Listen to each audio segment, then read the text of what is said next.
What does "it's not what you think" mean? This phrase is a classic, isn't it? You're probably envisioning a sitcom scene where someone walks in on a compromising situation that's chock full of misunderstandings.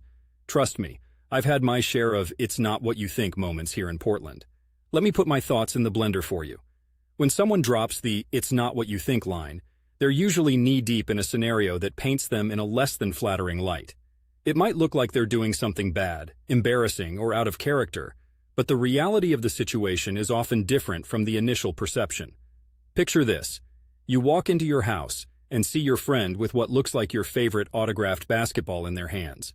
Feathers are flying because your prized parrot's cage is open, and oh boy does it look like feathers down worst-case scenario. Your caps lock voice is ready to launch 1,000 ships of accusation. Your friend?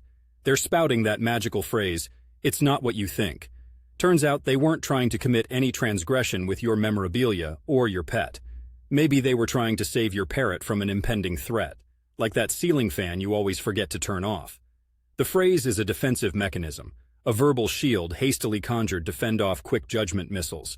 It's an appeal for a pause button on the rush to judgment, buying time to explain the actual context. It's the entry ticket to the explanatory fairground. Keep in mind, though, sometimes the phrase can be as dodgy as a fox fleeing a hunting party. It can be the prelude to a scramble for excuses when someone's actually caught in a blunder-prone situation.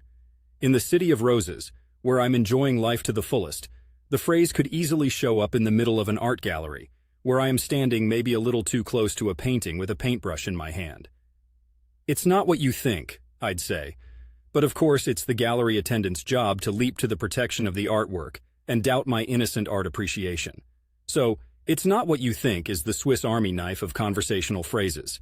It's capable of scraping away the patina of misconceptions or slicing through the fabric of truth to buy a little mercy. Use it wisely. And oh, if you find yourself in Portland, don't always take things at face value. Sometimes it's really not what you think.